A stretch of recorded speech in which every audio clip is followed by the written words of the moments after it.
바이든 정부가 코로나19 백신의 생산 확대를 위해 27억 달러를 투자할 것이라고 밝혔습니다. 코로나19 새로운 변이인 뮤 변이가 관심 변이로 분류됐습니다. 하지만 앤서니 파우치 소장은 이 뮤 변이가 현재 미국에 즉각적인 위협을 주고 있지는 않다고 밝혔습니다. 아프가니스탄 대피 작전 이후 아프간인 2만 4천여 명이 미국에 입국한 것으로 집계됐습니다.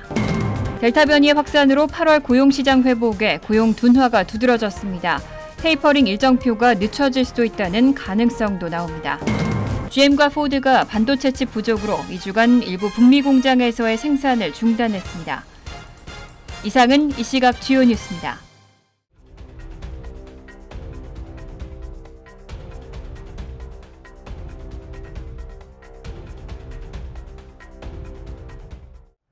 시청자 여러분 안녕하십니까? KBN 뉴스입니다. 바이든 정부가 코로나19 백신의 생산 확대를 위해 27억 달러를 투자할 것이라고 밝혔습니다. 바늘과 주사기 등 백신 생산에 필요한 기업들에게 지급될 것으로 보입니다. 뉴욕타임즈는 전 세계적인 코로나19 팬데믹 대응을 강화해야 한다는 압박을 받는 가운데 백악관이 코로나19 백신 생산 확대를 위해 27억 달러를 투자한다고 발표했다고 보도했습니다. 지원금은 미국에서 바늘 주사기 등 백신 생산에 필요한 물자를 생산하는 기업들에게 지급될 것으로 예상됩니다.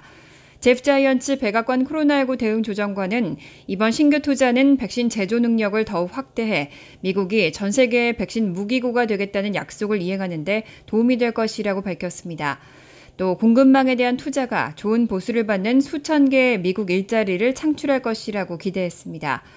바이든 대통령은 지금까지 6억 도스의 백신을 다른 나라에 기부했거나 약속했습니다. 하지만 뉴욕타임즈는 전문가들이 전 세계 바이러스 확산을 늦추기 위해 필요하다고 보는 110억 도스의 백신 중 극히 일부라고 밝혔습니다. 일각에선 바이든 행정부가 미국뿐 아니라 전 세계에서 백신 제조를 강화하도록 요구하고 있습니다. 또 미 주요 백신 제조사들이 기술 노하우를 다른 업체들과 공유하도록 압박하길 원하고 있습니다. 다만 이번 발표에서 그런 내용은 다뤄지지 않았습니다. 코로나19 새로운 변이인 뮤 변이가 관심 변이로 분류됐는데요. 앤서니 파우치 국립알레르기 전염병 연구소 소장은 이 뮤 변이가 현재 미국에 즉각적인 위협을 주고 있지는 않다고 밝혔습니다. 앤서니 파우치 국립알레르기 전염병 연구소 소장은 언론 브리핑에서 현재 뮤 변이를 주목하고 있고 모든 것을 심각하게 받아들이고 있지만 당장 즉각적인 위협으로 보진 않는다고 밝혔습니다. 앞서 세계보건기구는 지난달 31일 발간한 주간 역학보고서에서 코로나19 변이 B.1.621을 관심 변이로 분류하고 뮤라는 호칭을 부여했다고 밝힌 바 있습니다. 뮤 변이는 지난 1월 콜롬비아에서 최초 검출 이후 페루와 칠레, 미국 등 약 40개국에서 확인되고 있습니다.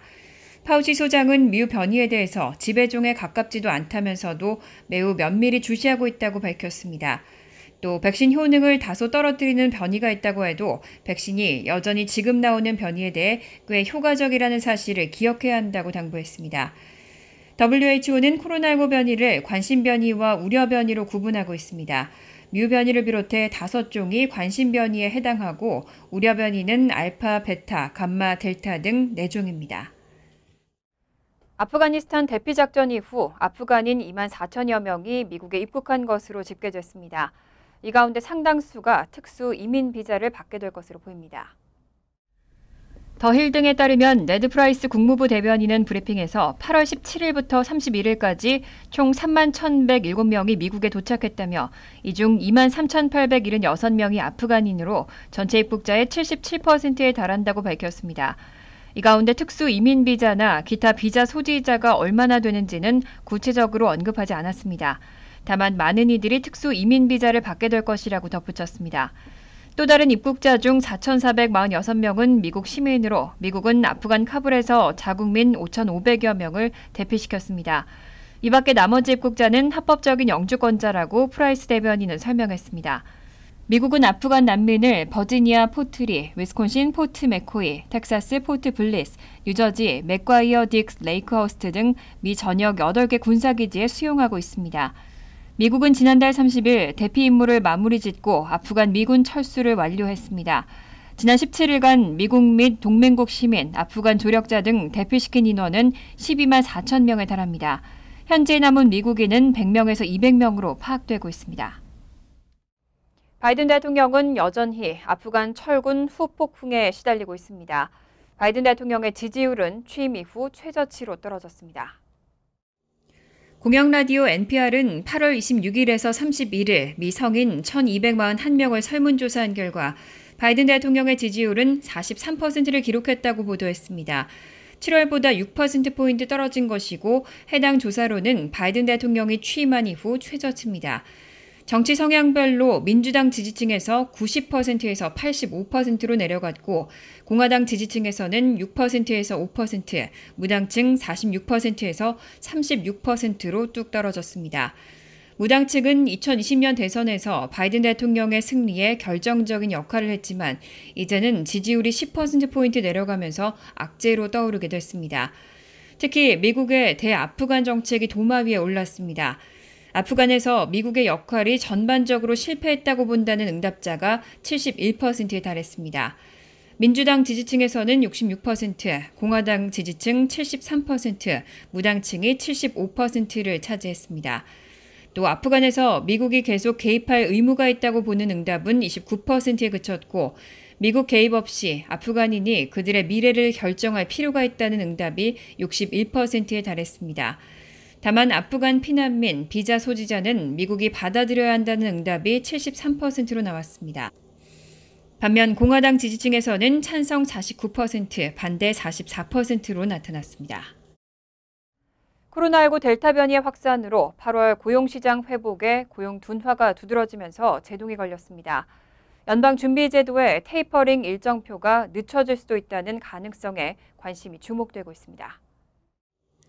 오늘 노동부는 8월 비농업 일자리가 23만 5천 개 늘어났다고 밝혔습니다. 지난달 일자리 증가폭은 블룸버그 통신이 집계한 전문가 전망치 73만 3천 개를 크게 밑돌았습니다. 올해 들어 8개월 연속 증가세를 이어갔지만 지난 1월 이후 7개월 만에 최소폭 증가를 기록하는 데 그친 겁니다. 앞서 6월과 7월 일자리가 각각 96만 2천 개, 105만 3천 개 증가한 것과 비교하면 고용 둔화가 더욱 두드러집니다. 실업률은 5.2%로 전월 5.4%보다 소폭 내려갔고 경제활동 참가율은 61.7%로 전월과 동일했습니다. 기대에 못 미친 8월 고용 성적표에 CNBC 방송은 커다란 실망이라고 논평했고 블룸버그 통신은 미국의 고용이 갑자기 저속 기어로 전환했다고 지적했습니다. 이렇게 고용 회복세가 급격히 늘어진 것은 델타 변이의 확산으로 소비 활동이 위축되고 대면 접촉이 많은 일자리를 꺼리는 경향이 강해졌기 때문으로 분석됩니다. 노동부에 따르면 지난달 레스토랑 술집 고용은 4만 2천 개 감소했고 소매업, 건설업, 의료 서비스업과 공공 일자리도 감소세로 돌아섰습니다. 언론들은 예상보다 크게 부진한 8월 고용지표가 연내 테이퍼링을 준비 중인 연준의 셈법을 더욱 복잡하게 만들 것으로 전망했습니다.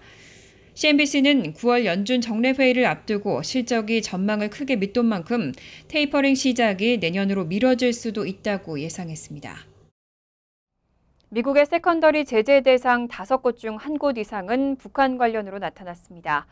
68%로 가장 많은 제재 대상이 집계된 이란에 이어 두 번째로 많았습니다. 워싱턴 DC 소재 민간단체 신미국 안보센터의 숫자로 보는 미국의 세컨더리 제재 보고서에 따르면 미국의 세컨더리 제재 대상 2천여 곳 중 북한 관련 대상이 22%에 달하는 것으로 나타났습니다. 가장 많은 제재 대상은 68%를 차지한 이란 관련이었고 북한 다음으로는 러시아 5%, 헤즈볼라 3%, 중국 2% 순이었습니다. 세컨더리 제재는 미국의 제재 대상과 거래하는 제3국의 개인과 기관에 이뤄지는 제재를 말합니다. 보고서는 북한의 불법 제재 회피에 연루된 대상들에 대해 상당한 물자 지원 제재가 이뤄지고 있지만 미국 정부가 실제로 이를 집행한 사례는 상대적으로 적다고 지적했습니다.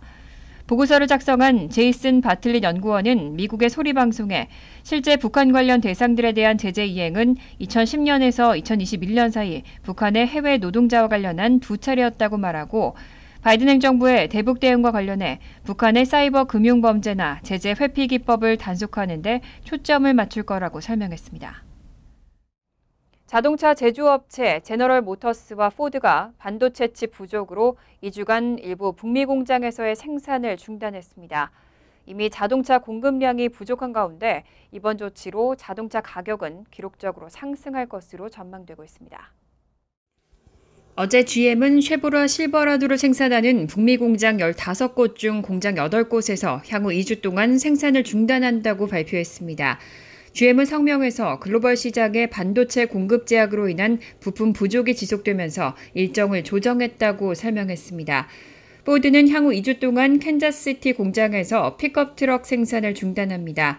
미시간주와 켄터키주에 있는 트럭 공장 2곳에서 교대 근무가 단축될 예정입니다. 앞서 스텔란티스, 닛산, 도요타도 공장 임시 가동 중단을 발표한 바 있습니다. 미 전역 자동차 딜러점에서 이미 공급량이 부족한 가운데 이번 생산 감축 조치로 가격은 기록적인 수준으로 상승할 것으로 전망됩니다.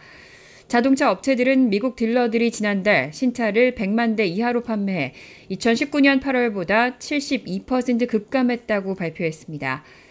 업계 전문가들은 코로나19 델타 변이 확산으로 동남아시아 반도체 부품 공장들이 타격을 입었고 반도체 부족 현상을 악화시켰다고 분석했습니다. 강력한 차량 수요에 재고는 부족한 상황에 가격은 치솟고 있습니다. JD 파워에 따르면 지난달 미국 경차 판매량은 1년 전보다 18% 가까이 감소했지만 평균 판매 가격은 4만 $1,000 이상으로 사상 최고치를 기록했습니다. 간추린 소식입니다. 바이든 대통령이 지난 2001년 9월 11일 미국에 대한 공격과 관련된 연방수사국의 수사에서 나온 문서 기밀 해제 가능성에 대한 검토를 지시했습니다. 바이든 대통령은 성명을 통해 대선에 출마했을 때 9.11 테러 관련 문건 기밀 해제와 관련해 투명성을 보장하겠다고 약속했다며 테러로 숨진 유가족들과 정중하게 소통하겠다고 밝혔습니다. 9.11 테러 희생자들의 유가족들은 그동안 정보 문서의 기밀 해제를 요구해왔습니다. 커네티컷주 등 8개 주가 전국에서는 처음으로 디지털 운전면허증을 발급합니다. 커네티컷주는 지난 1일 애플이 개발한 아이폰 디지털 지갑인 월렛 앱을 이용해 기존의 운전면허증을 대체할 수 있는 디지털 운전면허증을 발급하겠다고 밝혔습니다. 애플은 지난 6월 열린 신기술 컨퍼런스에서 연방정부 기관과 협의가 진행 중이라며 기존의 운전면허증 등을 대체할 수 있는 전국적 규모의 디지털 신분증 앱 개발 계획을 발표한 바 있습니다.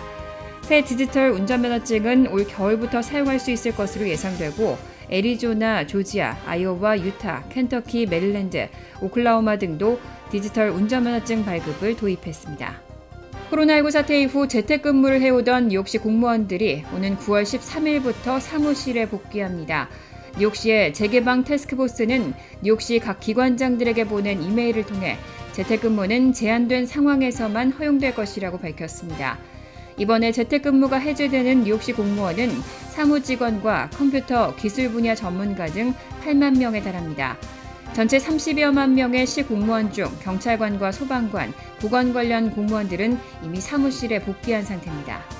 세계 최대 전자상거래 업체 아마존이 전 세계에서 5만 5천 명의 인력을 신규 채용할 계획이라고 밝혔습니다. 이는 구글 인력의 3분의 1에 해당하고 페이스북 전체 직원 수와 비슷한 규모입니다.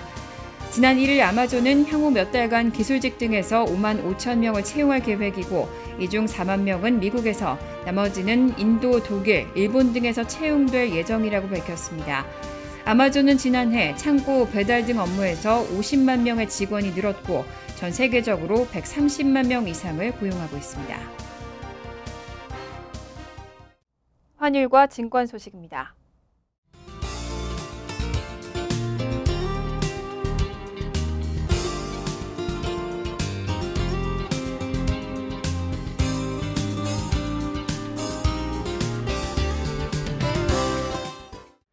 이어서 날씨입니다.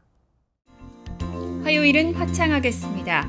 낮 최고 기온은 78도, 섭씨 26도, 밤 최저 기온은 70도, 섭씨 21도로 예상됩니다. 수요일은 화창한 가운데 오후에는 소나기 가능성이 있겠습니다. 목요일도 화창하겠습니다. 이상으로 KBN 뉴스를 마칩니다. KBN과 함께 즐거운 저녁 되시기 바랍니다. 미 동부 최대 한인방송 KBN이 제작하는 KBN 뉴스는 웹사이트 mykbn.com 그리고 유튜브와 페이스북에서 다시 보실 수 있습니다. 좋아요, 구독, 알림 설정은 뉴스 제작에 큰 도움이 됩니다.